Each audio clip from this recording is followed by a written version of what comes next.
Boa noite, igreja. Nós estaremos meditando essa noite em Efésios, capítulo 6. Efésios, capítulo 6, a partir do versículo 10 até o 20. Então, os irmãos já sabem muito bem do que eu vou falar. É uma passagem bem conhecida, amada por muitos, distorcida por vários, mas é uma passagem que eu tenho um apreço especial. Ela é base para muitas loucuras hoje em dia. Muita gente utiliza o tema das batalhas espirituais está arraigado nessa passagem de Efésios 6. Existem canções a respeito de Efésios 6. Inclusive a gente canta uma aqui na igreja, aquela, né, que a gente sempre canta, me preparo para a luta. Pois é, então tem canções sobre essa passagem, tem aquela do Anderson Freire também, enfim. Efésios capítulo 6, você abriu? Pode colocar na NAA. Vou estar pregando na NAA e eu espero não mudar. Talvez eu não mude, não. Vai ficar na NAA mesmo. Podemos ler do versículo 10 ao 20? Vamos lá, diz assim, ó. Quanto ao mais, sejam fortalecidos no Senhor e na força do seu poder. Vistam-se com toda a armadura de Deus, para poderem ficar firmes contra esse lado do diabo. Porque a nossa luta não é contra o sangue e a carne, mas contra os principados e as potestades, contra os dominadores deste mundo tenebroso, contra as forças espirituais do mal nas regiões celestiais.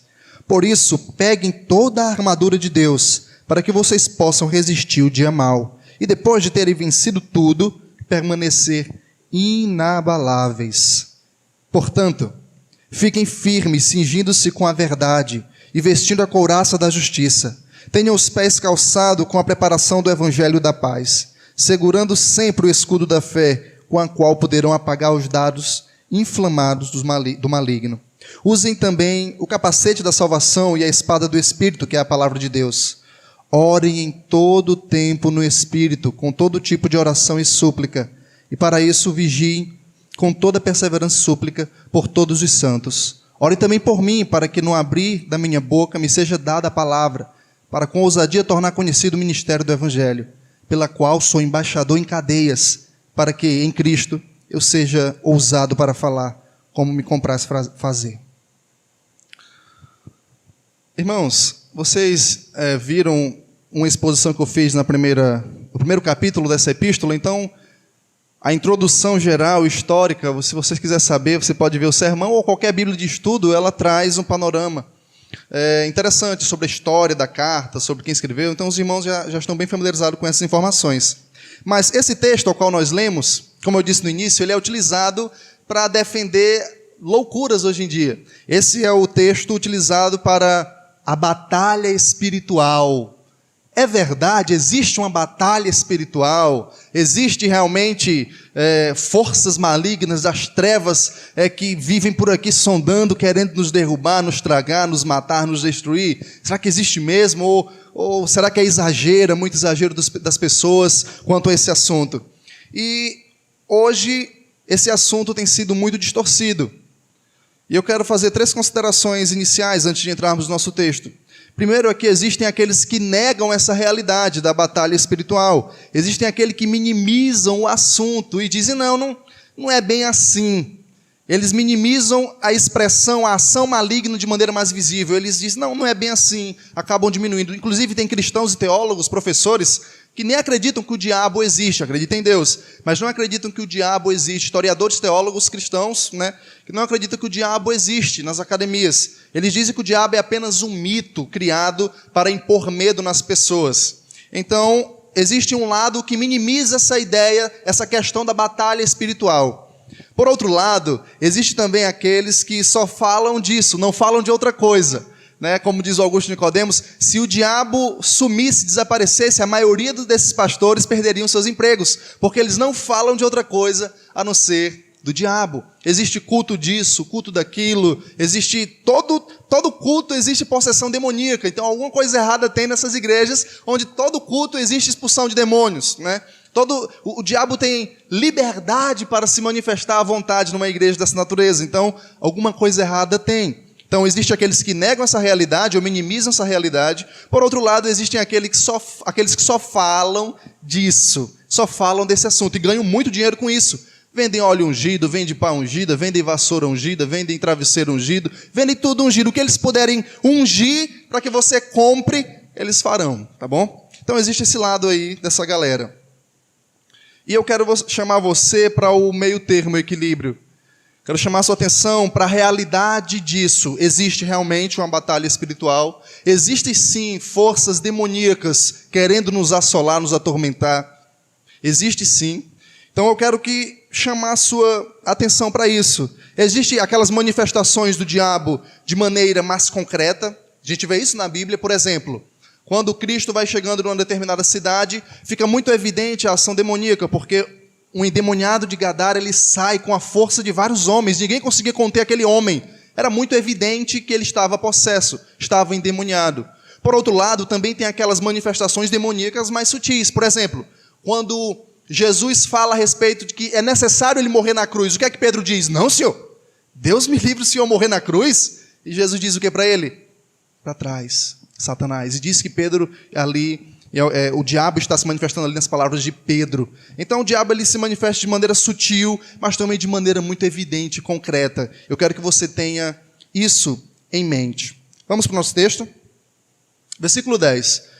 Versículo 10 inicia dizendo, quanto ao mais, na NVI vai dizer, finalmente, irmãos. É como se Paulo estivesse aqui caminhando tudo o que ele falou para esse ápice, para esse negócio aqui que ele vai dizer agora, tá bom? Ou então pode significar também a conclusão. Alguns vão dizer que realmente é isso. Paulo falou tudo e disse, finalmente eu posso falar desse assunto com vocês. Falei disso, falei daquilo, agora finalmente eu posso falar desse assunto. Você lembra das informações da carta? Capítulo 1, Paulo vai começar a descrever as bênçãos descritas tanto no Deus Pai, Deus Filho, Deus Espírito Santo. Eu expus aqui para vocês. Capítulo 2, ele vai falar da realidade da graça soberana de Deus que nos salvou, nos alcançou. Vai falar que em Cristo não existe mais esse negócio de judeu e gentio, mas somos um. No capítulo 3, ele vai dizer que ele é o apóstolo chamado para pregar o evangelho dos gentios, sobre o mistério. E no finalzinho do capítulo 3, ele vai encerrar orando por esses irmãos. Capítulo 4, 5 e 6, ele vai começar de maneira mais prática, vai instruir os irmãos a andarem de maneira digna, pela vocação na qual foram chamados, vai instruir os filhos, vai instruir os pais, vai instruir os empregados, isso no capítulo 5 e já no comecinho do capítulo 6. Então, o panorama de Efésios é mais ou menos isso. Os primeiros 3 capítulos é muito teoria, um pouco de teologia mais profunda, mais arraigada. No capítulo 4 ao 6 é um pouco mais prático. E os comentaristas vão dizer que é isso. Paulo ele culmina tudo, né, traz toda a argumentação para chegar nesse ápice aqui. Finalmente, irmãos, eu posso falar disso para vocês. Versículo 10. Quanto ao mais, sejam fortalecidos no Senhor e na força do seu poder. Versículo 11. Vistam-se com toda a armadura de Deus. Ora, Paulo aqui ele dá 2 instruções. Primeiro, ele nos manda nos vestir do poder de Deus. Ele diz, olha, revistam-se. Versículo 10. Sejam fortalecidos no Senhor e na força do seu poder. Versículo 11. E vistam-se com toda a armadura de Deus. Será que há diferença nessas duas coisas? Será que no versículo 10, Paulo está falando de uma coisa, o poder de Deus, o poder de Cristo, e no versículo 11, Paulo está falando da armadura? Será que são coisas distintas? Para você começar o texto com luz na cabeça e não com dúvidas, eu vou dizer o que eu acredito que é essa armadura de Deus. O que é essa armadura de Deus? Porque você lendo de maneira precisa aí, no versículo 10, do versículo 11, você percebe que são 2 ordenanças, observa. Quanto ao mais, sejam fortalecidos. Ele está dizendo, sejam fortalecidos no Senhor e na força do seu poder. Versículo 11.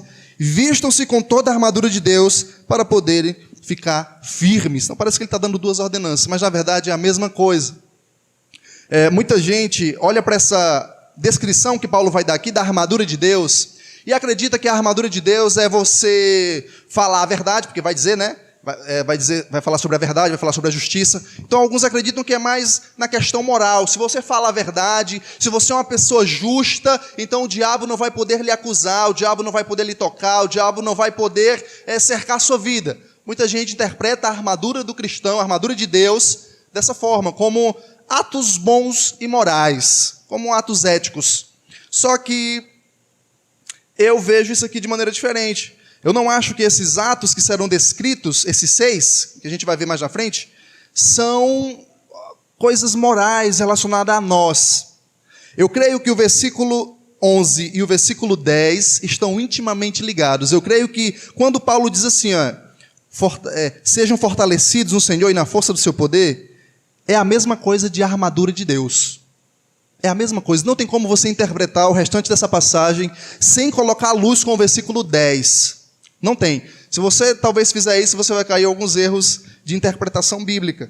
Então, quando você for ver essa passagem, pega o versículo 10 aí, que ele diz, sejam fortalecidos no Senhor e na força do seu poder, e vistam-se com toda a armadura de Deus, é a mesma coisa. Então, a armadura de Deus é o indivíduo tomar posse daquilo que Cristo já conquistou para nós. É ser fortalecido na força do poder do Senhor. É isso. É tomar posse. Aqui não é coisas que eu posso fazer, é coisas que eu já tenho, que alguém já fez por mim. A ideia da armadura do cristão é essa. A gente vai ver de maneira mais detalhada já já. Mas a ideia é essa. É que eu já recebi, eu tenho tudo isso aqui que vai ser descrito. Eu já tenho tudo isso. O que eu preciso é tomar posse. Eu sei que essa palavra é muito usada em outros contextos, né? Tome posse da sua bênção ou algo dessa natureza. Mas hoje à noite eu digo, tome posse disso. Tome posse. Inclusive o texto vai dizer, no versículo 13, vai dizer assim, por isso, peguem toda a armadura, peguem. Vocês que são cristãos, vocês que foram salvos, vocês já possuem essa armadura de Deus. Então, peguem, por isso, peguem toda a armadura de Deus. Tome posse dessa armadura de Deus, tá bom? Então, a armadura de Deus é isso, não crie, eu sei que eu interpretava isso aqui de outra forma e viajava nesse texto, mas a armadura do cristão, a armadura de Deus aqui descrita no texto é isso, é tomar posse daquilo que Cristo já conquistou para nós, é ser fortalecido na força do poder do Senhor. Inclusive, o versículo 10 aí, esse pedido, essa instrução que ele dá para os irmãos, olha, sejam fortalecidos na força do poder de Deus, na força do poder do Senhor, é a oração que ele faz no capítulo 3. No capítulo 3, no finalzinho do capítulo 3, ele vai fazer uma oração. E essa oração ele diz, olha, eu quero que vocês sejam habitados ricamente pelo Senhor. Ele pede para que os irmãos sejam habitados abundantemente pelo Senhor. Vamos ler a oração, só para botar a luz mais nesse texto? Efésios capítulo 3, versículo 14. Vamos ler essa oração? Olha, ele vai dizer assim, por essa razão, eu me ponho de joelhos diante do Pai, de quem toda a família nos céus e na terra recebe o nome. Peço a Deus que, segundo a riqueza da sua glória, conceda a vocês que sejam o quê? Fortalecidos com poder, a mesma linguagem do versículo 10. Fortalecidos com poder, mediante o seu Espírito no íntimo de cada um. Pode passar.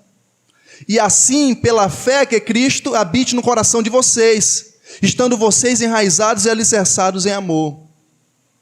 Isto para que com todos os santos vocês possam compreender qual é a largura, o comprimento, a altura e a profundidade, e conhecer o amor de Cristo, que excede todo entendimento, para que vocês fiquem cheios de toda a plenitude de Deus. Ora, o que é poderoso para fazer infinitamente mais do que tudo o que pedimos ou pensamos, conforme o seu poder que opera em nós. Só até aí. Então você consegue perceber que é a mesma linguagem? Paulo ora para que os irmãos sejam fortalecidos no poder, para que os irmãos sejam habitados ricamente pelo poder de Deus. Você percebe que é a mesma linguagem? Então Paulo lá ora. Agora ele instrui para que vocês, para que nós, para que a igreja seja fortalecido pelo poder de Deus, que é a mesma coisa de armadura de Deus. Então vamos avançar aqui que a hora está passando. Versículo 11. Vistam-se com toda a armadura de Deus. Por que, Paulo, que eu tenho que me revestir com toda a armadura de Deus? Ele vai dizer o motivo. Para poderem ficar firmes contra as ciladas do diabo. Essa é a primeira razão por qual eu devo me revestir com o poder de Deus. Se eu falar poder de Deus ou armadura de Deus, são termos intercambiáveis e é a mesma coisa, tá bom? Então você vai saber do que eu estou falando.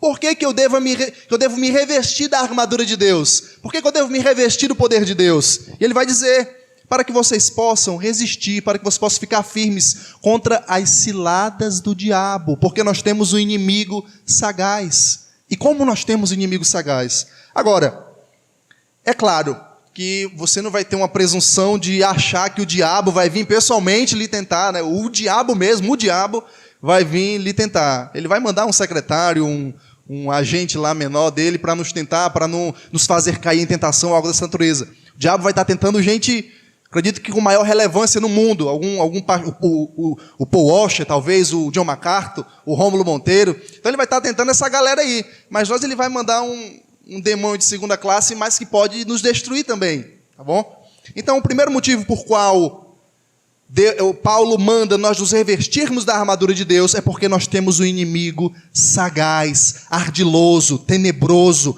maligno, o diabo. E vai utilizar uma palavrinha aí, ciladas. Nós todos aqui acredito que são do interior, então vai saber o que é a cilada. Quem aqui já pegou passarinho com visgo? Você já teve essa oportunidade de pegar passarinho com visgo? Então você sabe o que é uma cilada. Já arrumou uma arapuca? Você sabe o que é uma cilada. Cilada, os meninos aqui da cidade, né, não vai saber, né? O que é um visgo. Visgo de maçaranduba, não vai. Mas para aqueles do interior, sabe o que a gente picava a maçaranduba assim, cortava, né? Tirava o visgo, botava uma frutinha assim numa forquilhazinha para pegar um sabiá. Né? Você sabe. Então isso é uma cilada. Aquela arapucazinha que a gente armava assim no mato assim, também é uma cilada. Então, essa é a linguagem bíblica aqui para você compreender melhor. É uma armadilha, é uma cilada. Que você, quando menos esperar, você é fisgado nessa armadilha, você é fisgado nessa cilada. Então essa é a palavra que ele utiliza, e o motivo é esse. E o diabo tem várias ciladas hoje em dia. A primeira cilada que nós observamos na Bíblia, eu vou dizer só 3 aqui rapidinho. Nós observamos lá em Mateus capítulo 13, quando ele diz que ele rouba a palavra. Quantas vezes você não já viu uma pessoa na igreja 1 ano, 2 anos, 3 anos, 4 anos, e aquela pessoa não cresce, não progride, não avança, estagna, fica ali parada. Ele ouve o sermão e sai do mesmo jeito. Por quê? O diabo, rouba. Ele arma cilada, ele arma distrações. Quantas vezes você não vem no culto? Hoje eu vou prestar atenção no sermão e depois está... Então, não pense que isso é só o seu corpo cansado, algo dessa natureza. Pode ser, mas às vezes não pode não ser. Eu acredito que o diabo tem interferência dessa natureza, sim. Não pense que, por nós sermos tradicionais, ele vai ficar longe. Talvez ele seja um dos primeiros a chegar, para tirar a sua concentração, lhe distrair, algo dessa natureza. Eu acredito nisso. Então, uma das ciladas é que ele rouba a palavra. A segunda é que ele relativiza a palavra de Deus. Você observa lá em Gênesis, no iníciozinho de Gênesis, o que é que ele vai dizer para a mulher? Foi assim mesmo que Deus disse? Deus disse isso mesmo? Então, ele tem essa artimanha de relativizar a palavra de Deus, tirar a credibilidade da palavra de Deus. E a forma que ele atua hoje de maneira mais poderosa são essas duas. Ele relativiza a palavra de Deus e ele atua por meio dos falsos profetas. E como atua, meu irmão? Ele atua por meio dos falsos profetas. Eu acredito que esse seja o maior tentáculo do diabo hoje, é utilizar os falsos profetas. O maior pregador do século 21 é o diabo. Pode acreditar nisso. Pode acreditar nisso. Ele tem os seus capachos aí pregando nesse momento nos púlpitos. Falsos profetas, pregando heresias e arrebanhando multidões. Então o diabo tem ciladas. O segundo motivo é porque que Paulo diz para nós nos revestirmos dessa armadura, nos revestirmos do poder de Deus, é por causa do grande poder do inimigo. Versículo 12. Porque a nossa luta não é contra a carne, não é contra sangue e carne, mas contra os principados e as potestades, contra os dominadores deste mundo tenebroso, contra as forças espirituais do mal nas regiões celestiais. Veja, essa não é a primeira vez que o diabo é descrito na carta aos Efésios. Ele já tinha sido descrito anteriormente, já tinha sido citado anteriormente. Lá no capítulo 2, no versículo 2, ele vai ser citado. Eu não vou ler, porque vai perder muito tempo. Mas no capítulo 2, versículo 2, ele vai ser citado. Vai dizer que ele obscurece o entendimento das pessoas, dos indivíduos que estão aí perdidos. No finalzinho do capítulo 1, ele também é citado. Quando Paulo vai exaltar a Cristo, ele vai dizer que Cristo foi exaltado sobremaneira acima de todo principado e potestades. Ali não necessariamente é o diabo, mas São autoridades angelicais que o diabo pode estar incluído. Então, esse inimigo a qual nós lutamos, esse inimigo a qual é feroz, é sagaz, é ardiloso, que arma armadilhas para nós, é poderoso. Ele tem vários ao seu serviço. E não pense que ele é impaciente, ele é paciente. Se você está firme hoje, ele é paciente. Ele é paciente. E não pense que ele vai utilizar a mesma isca para todos. Ele vai utilizar iscas diferentes. Ele sabe aquilo que você é mais tentado. Se é o dinheiro, se é o orgulho, se é a mentira, se é a vaidade, se é a ansiedade, se é a incredulidade, ele sabe, se é a vaidade, ele sabe.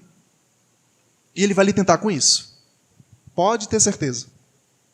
Então ele é um inimigo poderoso, vou dizer forte, não vou minimizar essa palavra. Ele é um inimigo forte. Deixa eu fazer só um parêntese aqui, quando ele diz que a nossa luta não é contra carne e sangue, né? E muita gente diz, olha, tá vendo? Nossa luta não é contra carne e sangue, então eles estão ali pregando heresia. Não, ore por ele. Ore por ele. Ele tá distorcendo ali a palavra, mas ore por ele. A nossa briga não é contra carne e sangue. Não é isso que o texto quer dizer. Eu acredito que Paulo esteja aqui. Você não pode absolutizar isso aqui, né? Deixar isso aqui de maneira absoluta. Não é contra carne e sangue, não é isso. Porque anteriormente, Paulo diz que nós não devemos andar segundo as inclinações dos incrédulos. Nós não devemos andar segundo as inclinações dos imorais. Paulo vai dizer que nós não podemos dar ouvido a falsos profetas. Então, quando ele diz que a nossa luta não é contra carne e sangue, não significa que nós vamos deixar a pessoa distorcer a palavra de Deus. Mas quer dizer que as armas que nós vamos utilizar é outra. A nossa arma aqui, a nossa briga, não é física. Não é física como os nacionalistas no primeiro século pensavam. Eles pensavam que ia tomar o poder na força, que o reino de Deus ia ser colocado na força, meio de guerra. Não é isso. Significa que as nossas armas são diferentes. Nossas armas são diferentes. Então não pense que se você vê um falso profeta ali, a nossa briga não é contra carne e sangue, então deixa. Não é isso que a Bíblia está dizendo. Tá bom? Quer dizer apenas que as nossas armas são diferentes. Quer dizer que o nosso inimigo aqui se encontra numa esfera mais além. Mas os falsos profetas também são um tentáculo do diabo. Tá bom? Obrigado, meu irmão, viu? Deus te abençoe mais e mais. Outra coisa aqui nesse texto, no versículo 12, é quando ele utiliza forças espirituais do mal. Essa palavra espirituais, normalmente nas cartas paulinas, elas são utilizadas, deixa eu mostrar para vocês aqui, ó, contra as forças espirituais do mal. Está vendo no finalzinho do versículo 12? Forças espirituais do mal. Essa palavrinha aí, essa frase, forças espirituais, essa palavra espirituais, normalmente é utilizada para o Espírito Santo de Deus. Só que aqui, obviamente, não é o Espírito Santo de Deus. Então, o que é que quer dizer? Quer dizer que é um espírito maligno. Paulo pode estar se referindo aqui a um espírito maligno que manda, que governa, que comanda. Tá bom? Vamos para o próximo verso, porque o tempo está passando. Versículo 13.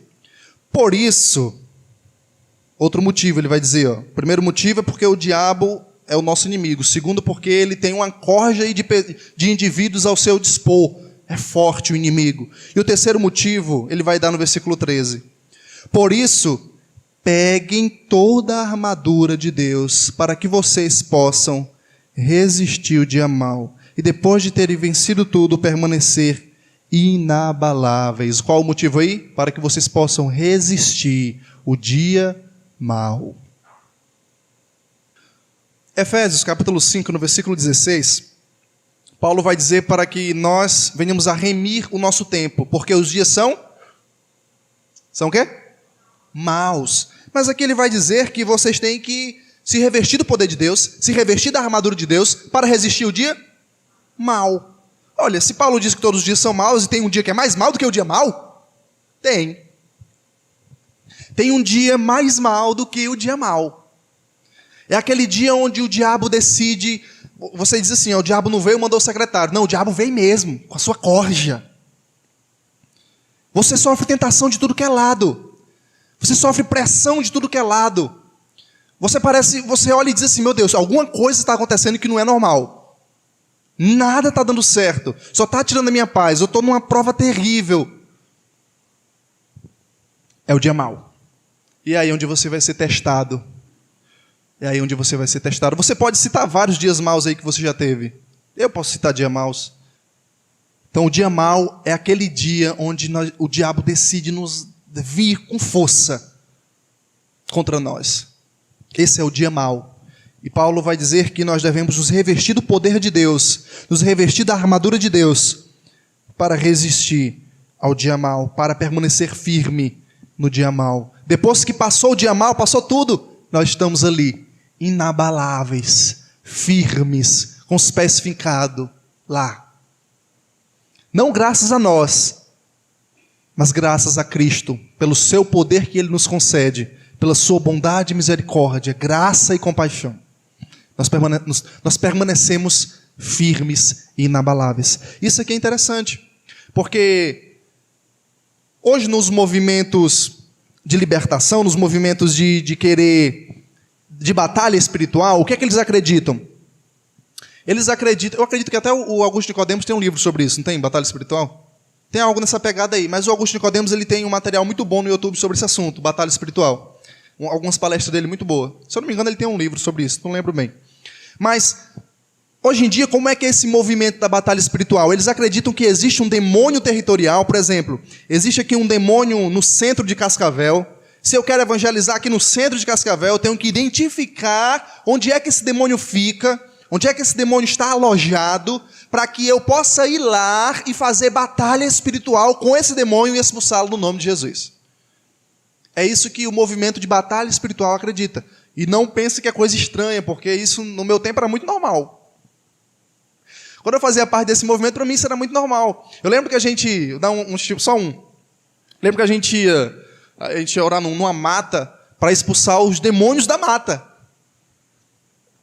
Então lá, a gente limpava as folhas para um lado, ia um círculo medonho, e a gente começava, nós estamos em guerra, glória a Deus, estamos em batalha espiritual. Sendo que só loucura. Então, isso, para vocês que já são batistas desde sempre, desde o início, meu Deus, que escândalo. Mas, para nós, era muito normal, era muito comum. A gente acreditava piamente nisso, inclusive ainda tem pessoas ainda nisso, que acreditam realmente que a batalha espiritual se luta dessa forma. Você encontra o demônio territorial, você vai lá com óleo ungido, você vai lá com vassoura ungida, ou com qualquer coisa que você tacar óleo nela, está ungida, e você tenta expulsar o demônio daquele lugar. Muita gente resume batalha espiritual a isso. E talvez você até tenha feito isso. Eu duvido se você não tenha pegado óleo ungido e ungido alguma coisa na sua casa. Eu duvido. Se você... Tem aqueles mais extremistas que deram pelo menos R$20 aí na Universal para comprar um óleo ungido para ungir alguma coisa na sua casa. Eu duvido você não ter feito alguma coisa dessa natureza. Então, todos nós, outrora, em outro momento, acreditávamos que batalha espiritual era assim. Acreditava que batalha espiritual era o diabo ali, arranhando as minhas portas. Era o diabo ali, o vulto que eu vi na minha cozinha, era o diabo na cozinha querendo almoçar.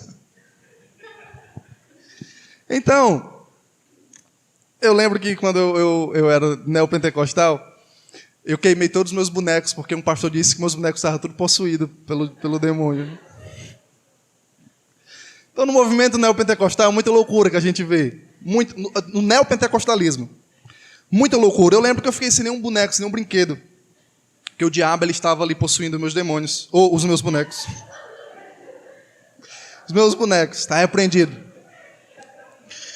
Os meus bonecos. Então, irmãos, tem muita gente que hoje em dia ainda acredita nisso. Ainda tem essa mentalidade de que batalha espiritual é o diabo, o vulto do diabo na cozinha, essas coisas. Mas não é isso. Não é isso. Não é. Esse assunto é sério, existe. O diabo existe. Ele te tenta. Ele quer te derrubar, quer te destruir, quer. Mas não é dessa forma que ele faz. Não é dessa forma. Como é que ele faz? Dá um exemplo aí prático. É colocando pensamentos negativos. É tentando minar a tua fé. É utilizando falsos profetas para tentar te colocar dúvidas no teu coração. É utilizando um professor na escola para distorcer o evangelho de Deus. É assim que ele trabalha. É distorcendo a palavra de Deus com ideologias, é utilizando os falsos mestres, é te distraindo na hora do culto. Um dos exemplos também pode ser isso, é isso. Então, o diabo ele atua dessa forma. Não pense que, meu irmão, o que o diabo vai ganhar? Um vulto na tua cozinha? Nada. Então não pense, batalha espiritual não é isso. Ele quer minar a tua fé, é isso que ele quer. Ele quer minar a tua fé. Ele quer minar a tua fé. E a linguagem utilizada aqui no texto é para que nós permaneçamos firmes, seguros. Veja, em nenhum momento Paulo diz assim, pega o teu óleo ungido e vai lá e expulsa. Vai, não. Ele diz para que você permaneça. Então a ideia aqui é que o inimigo que vai vir. Não é eu que vou, é ele que vem. O mandamento aqui é que eu permaneça firme no dia mau. Não é que eu vá atrás do demônio nos bairros, mas é que eu permaneça firme. Ele vai vir e eu vou resistir. Eu vou permanecer inabalável. Essa é a ideia. A ideia de um território já conquistado. Cristo na cruz já venceu. O inimigo está bravo, com certeza. O que ele puder fazer para assolar a igreja de Cristo, ele fará. Mas ele já é um derrotado. A batalha já está vencida. A batalha já está vencida. É como aqueles filmes de guerra que nós assistimos. O inimigo perdeu, o inimigo foi derrotado, está derrotado, mas quando ele vai batendo em retirada, ele vai destruindo o máximo de coisas possíveis. Ele vai fazendo um estrago tremendo. Essa é a ideia. Ele perdeu, ele está derrotado, mas ele fará o maior estrago que ele puder. Mas o texto bíblico diz, se fortaleçam no poder de Cristo, para que vocês possam permanecer firmes no dia mau. O dia mau vem, irmãos. As tentações vêm. E é por isso que nós precisamos estar fortalecidos e revestidos no poder de Deus. No poder de Deus. Todo cristão tem o Espírito Santo, mas o mandamento bíblico é que vocês se encham do Espírito, se encham. Não é só você ter o Espírito e estou salvo. Não, é que você busque mais o Espírito Santo de Deus, que você fique cheio do poder de Deus.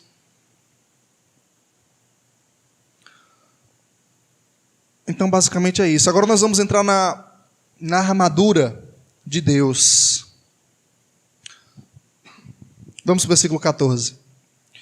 Na NAA, acho que você não percebe aí o cinto, né? Cinto da verdade. Mas tem traduções que está bem claramente o nome cinto da verdade. Vamos ler o versículo 14. Portanto, fiquem firmes, cingidos-se com a verdade. Alguma Bíblia diz cinto da verdade? Ninguém diz cinto da verdade? Diz, né? O que é que a NVI diz cinto da verdade? Pronto. A NA não utiliza, né? Diz só cingindo-se com a verdade. Mas a gente sabe qual é a ideia de cingir, né? Irmãos, eu não sei se Paulo tinha um objetivo, além de um objetivo pedagógico, ao utilizar esses termos de guerra, de armadura, tipo capacete, couraça, sapato, escudo, espada. Eu não sei se tinha uma relação direta com o termo que ele vai utilizar a seguir. Por exemplo, cinto e verdade. Será que tem uma relação a mais nessas duas coisas? O cinto e a verdade? Tem um motivo por qual Paulo utilizou isso? Eu não sei necessariamente se tem algum motivo além de ser pedagógico. Pode ser que tenha? Pode. Eu não vou inventar de achar aqui um motivo, porque eu posso criar coisas que não existem no texto. Mas ele utiliza isso. E de onde é que ele tira isso? Ele olha para o soldado romano e vê lá ele com cinto e é de lá que ele tira? Pode ser. Mas acredito eu que ele utiliza a maioria da linguagem aqui descrita lá de Isaías. Isaías, nos finalzinhos dos capítulos, capítulo 52, lá para o 59, vai utilizar que Deus é um Deus de batalha, é um Deus de guerra. E vai utilizar esse termo, cinto da verdade. Vai utilizar em Isaías. Cinto da verdade. E couraça da justiça. Eu acho que é em Isaías 59, se eu não estou enganado. Não vou abrir para não perder muito tempo, mas você pode dar uma pesquisada aí, que eu acredito que seja aí nesse texto. Isaías 59. Então, eu acredito que Paulo está utilizando essas linguagens de lá do Antigo Testamento. Lá de Isaías. Pode ser que ele olhou para o soldado e tirou? Pode, mas eu acredito, não brigaria por isso, mas eu acredito que seja lá de Isaías. esse termo de o Deus de guerra, o Deus de batalha, o Deus das batalhas. Então ele vai começar utilizando o cinto da verdade.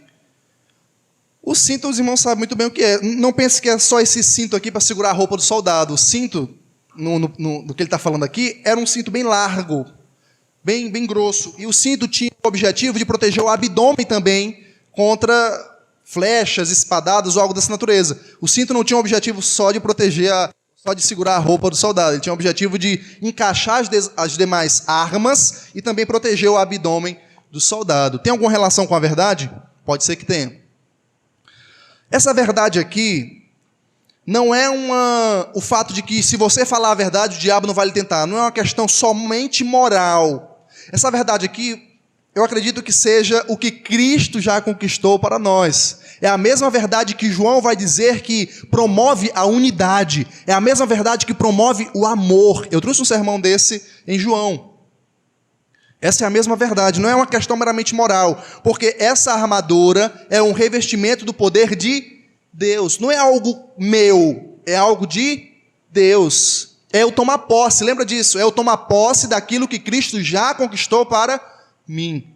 Essa é a ideia de armadura. Então, se a ideia de armadura é isso, verdade não pode significar meramente algo moral. Se eu não mentir, o diabo não vai me tentar. Falar a verdade é importante, é correto? É, mas essa verdade aqui é a ideia de que Cristo conquistou para nós, é a verdade de Cristo. Cristo é a verdade. E ele diz, portanto, fiquem firmes, cingidos-se com a verdade. E a verdade, ela é uma das principais armas para combatermos hoje em dia os falsos mestres, os falsos profetas. Uma das principais armas é a verdade. Continuando. E vestindo a couraça da justiça. Veja, se verdade não tem um aspecto meramente moral, justiça também não vai ter. Aqui não é a ideia de somente você ser justo, mas é a ideia de justificação. E eu gostei dessa linguagem de couraça da justiça. É a ideia de que eu sou vestido com a justiça de Cristo. E é isso mesmo que o texto está dizendo. Eu sou vestido com a justiça de Cristo. Isso é uma arma importantíssima contra os ataques do diabo. Quando ele vem passar na nossa cara, na nossa face, os nossos pecados, os nossos erros, e vir dizer, você fez de novo, você caiu de novo, você tropeçou de novo, você errou de novo, você não vale nada, você se diz cristão. E você vai dizer, realmente eu sou um pecador, sou um miserável, não mereço. Mas graças a Deus que não é pelas minhas obras, não é pelos meus tropeços ou pelos meus acertos, mas é por Cristo Jesus. É pela sua justiça imputada a mim. Então isso é uma arma importantíssima. Continuando. Versículo 15. Couraça, eu nem disse o que era. Couraça, os irmãos sabem muito bem, já assistiu filme de guerra, aquela armadura, aquele colete, às vezes era de metal revestido com couro. Isso é a couraça. Depende aí da nação. Hoje a nação é só couro, outra é só metal, outras era couro e metal. Versículo 15. Tenham os pés calçados com a preparação do evangelho da paz. A ideia aqui era que as botas dos soldados fossem, na época que Paulo escreveu isso aqui, tudo era feito de couro. Couro era a principal matéria-prima da época. Então as botas eram realmente as botas de couro, do soldado romano, amarrada, e tinham o objetivo principal de proteger os soldados no campo de batalha. Porque o soldado poderia avançar sem medo para não ter os pés perfurados, porque os inimigos sagazes colocavam no campo de batalha coisas pequenas, objetos pontiagudos para ferir os soldados. Então, a ideia de bota aqui é proteger os pés dos soldados no campo de batalha. E ele vai comparar isso com a preparação do evangelho da paz. O que significa isso? O evangelho da paz pode significar tanto a paz que o evangelho produz em nós, a paz de Deus, como a paz com Deus. A paz de Deus é aquela que está tudo se acabando aqui. Meu filho está me dando trabalho, no emprego está um desafio, estou tendo preocupação de um lado, preocupação de outro, mas eu sei lidar com tudo isso, porque eu tenho a paz de Deus. É aquela paz que as pessoas olham e dizem, meu irmão, como é que tu consegue lidar com tanto problema? Como é que tu consegue lidar com tanta dificuldade? Às vezes eu olho para alguns irmãos aqui, eu penso isso, eu digo, meu Deus, é só a tua paz. Só a tua paz. Porque tem irmãos que passam realmente por barras, por dias maus e por dias maus. E essa é a paz de Deus. É aquela paz que foge da compreensão humana.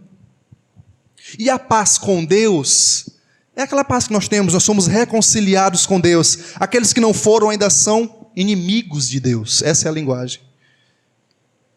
Continuando o texto. Versículo 16. Segurando sempre o escudo da fé. O escudo aqui, eu sei que a gente vê em filmes aquele escudo redondo, mas a palavra escudo aqui, no original, é a ideia de uma porta, algo quadrado, grande. É aquele escudo romano, que os romanos fechavam, não passava nada. Pois pronto, a ideia de escudo aqui é esse escudo quadradão, fechado, não passa nada. Essa é a ideia. E ele compara com a fé. E a fé aqui é a fé objetiva, é a fé de acreditar, é a fé de crer. E Paulo vai dizer que permaneçam aí agarrados, segurados com o escudo da fé. Para quê? Segurando sempre o escudo da fé, com a qual poderão apagar todos os dardos inflamados do maligno. Paulo, mais uma vez, está utilizando uma linguagem militar. Os dardos inflamados do maligno é aquelas flechas pegando fogo. Você assistiu o filme de guerra, você sabe. É aquelas flechas pegando fogo, que quando ela tocava, ela incendiava. Então, esses escudos quadrados e grandes, alguns eram revestidos com couro molhado, que quando a flecha pegava pegando fogo lá, ela apagava, ou o fogo não incendiava tudo. Então, essa é a ideia aqui. Você tem que permanecer firme com o escudo da fé. Agora, fé em quem? Isso parece meio óbvio. Obviamente, fé em Cristo. Mas nem todo mundo tem essa fé em Cristo. Muita gente tem fé no óleo ungido, fé na vassoura santa, fé em São Pedro, São José, São Tomé, São não sei o quê, São Barnabé e por aí vai. Então muita gente deposita a sua fé em várias outras coisas, menos em Cristo. Ou tem gente que deposita a sua fé na fé. Acha que fé, pelo mero fato de eu dizer, eu tenho fé, vai dar tudo certo. É a fé na fé. Acho que foi o pastor que falou algo dessa natureza aqui. A fé aqui é a fé em Cristo, é a confiança no Senhor, de que Ele me livrará, de que Ele irá me segurar. É a fé no Senhor.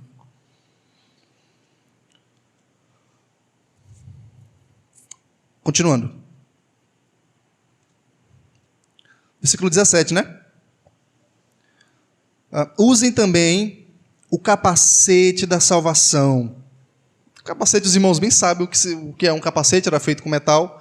Tudo era metal ou couro. É isso. Ou metal ou couro. O capacete não era diferente. Agora, dependendo da etnia, o modelo era diferente. Se você já viu os capacetes dos gregos, é diferente. Dos romanos, é diferente. O de outros eram diferentes. Então, dependendo da etnia, mudava apenas o modelo. Mas o material, a matéria-prima, provavelmente era a mesma. O ferro, alguns eram bronze.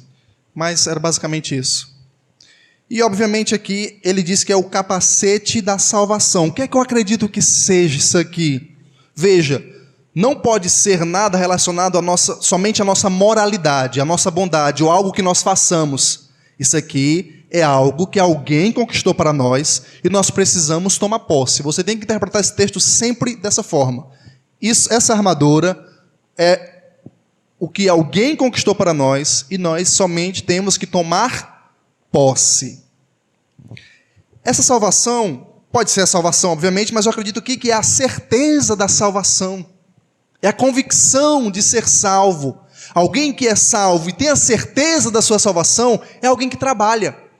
É alguém que não fica direto agarrado em temor. Hoje eu estou salvo, amanhã eu estou perdido. Hoje eu estou salvo, amanhã eu estou perdido. Não. Ele tem certeza da salvação e ele trabalha para o reino. Ele avança o reino. Ele expande o reino. Porque ele tem certeza da salvação.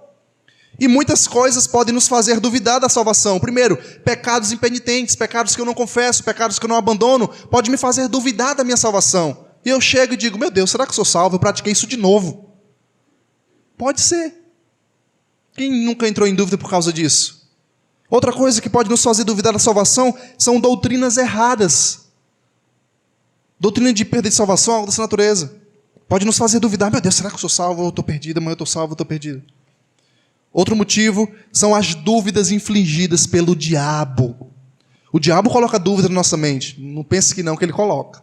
Se ele puder deixar você estagnado, só o pó, triste, angustiado, demolido, morto, sem alegria, sem felicidade, ele deixa. Ele deixa. Se ele puder lhe colocar dúvidas, ele coloca. E ele vai tentar, ele vai atirar flecha. Ele vai lhe tentar várias e várias vezes. Mas é para isso que nós precisamos ter a armadura, um revestimento do poder de Deus. Para que nós possamos resistir o dia mau, o dia da tentação, o dia da provação, o dia que o diabo vem, o dia que a tentação vem, o dia que as provas vêm, para tentar me destruir, para tentar me derrubar, para tentar me fazer duvidar da palavra de Deus. E o último que ele utiliza aí é a espada do Espírito, que é a palavra de Deus. Isso os irmãos sabem bem o que é. A palavra de Deus. Que é a palavra de Deus. Essa espada aqui, os soldados eles utilizavam duas espadas. A mais curtinha, que no Império Romano é gládio, uma pequenininha, e tinha a maior, que era de batalha. A maior era utilizada normalmente nos exércitos, a menor era em batalhas individuais. E ele vai comparar essa espada com o Espírito, que é a palavra de Deus. Que é a palavra de Deus. A ideia aqui é de saber manusear bem a palavra de Deus. Paulo está dizendo que isso é um dos itens da armadura, vamos colocar assim. É saber manusear bem a palavra de Deus. Você lembra quando Jesus foi tentado? O que foi que ele disse? O diabo dizia assim, olha, tu é filho de Deus mesmo? Então transforma aqui essa pedra aqui em pão. Jesus diz o quê? Está escrito, nem só de pão viverá o homem. Ele leva Jesus para outro canto e pergunta, Jesus diz, está escrito. E leva de novo, Jesus diz, está escrito. Quando o diabo vier nos tentar, quando estivermos no emprego e o patrão mandar nós burlarmos alguma regra e dizer, olha, não coloca bem assim, chegou tanto, mas diminui aí. E você vai dizer o quê? Está escrito onde? O que está escrito? Quando vier aqueles pensamentos, olha, trai a tua esposa, porque a tua esposa já está meio assim, essa daqui é mais nova, essa aqui é mais bonita, você vai dizer o quê? Está escrito onde? O que está escrito? Se você não souber a palavra de Deus, você não vai poder combater fogo com fogo. É o que John Piper chama, fogo com fogo. No seu livro, A Briga contra a Incredulidade, Guerra contra a Incredulidade, acho que é assim, ele vai utilizar isso, é briga de fogo com fogo, promessa do diabo de satisfação momentânea, e você vai citar a promessa de Cristo com satisfação eterna. Se você não souber manusear bem a palavra de Deus, você vai ser engolido. A tentação vem, a aprovação vem. Olha, tu recebeu um troco a mais aqui, R$100 a mais, fica para tu, porque ninguém viu, ninguém sabe. E você vai dizer, não, está escrito. Está escrito o quê? Onde? Você tem que saber manusear bem a palavra de Deus. Você tem que saber manusear bem a palavra de Deus. Então aqui nós encerramos aqui os itens da armadura de Deus. E vamos encerrar aqui com algumas aplicações. Vamos ler do versículo 18 ao 20, mas eu não vou continuar, porque ele demora mais, bem mais. Porque aqui seria... Esse texto é um texto muito rico, o Novo Testamento é muito rico. Versículo 18 ao 20, vamos ler. Ele vai encerrar com a oração. E eu digo mais, é por meio da oração que nós tomamos posse dessa armadura. É por meio da oração que nós tomamos posse do poder de Deus. Que nós somos revestidos com o poder de Deus. Por meio da oração. E Paulo encerra dizendo isso. Orem em todo tempo no Espírito. Com todo tipo de oração e súplica. E para isto vigiem com toda perseverança e súplica por todos os santos. Orem também por mim, para que no abrir da minha boca me seja dada a palavra, para com ousadia tornar conhecido o mistério do Evangelho. O mistério é que em Cristo não existe mais judeu nem gentil, mas Cristo rompeu essa barreira, esse era o mistério. Versículo 20. Pelo qual sou embaixador em cadeias, para que em Cristo eu seja ousado para falar como me compre fazer.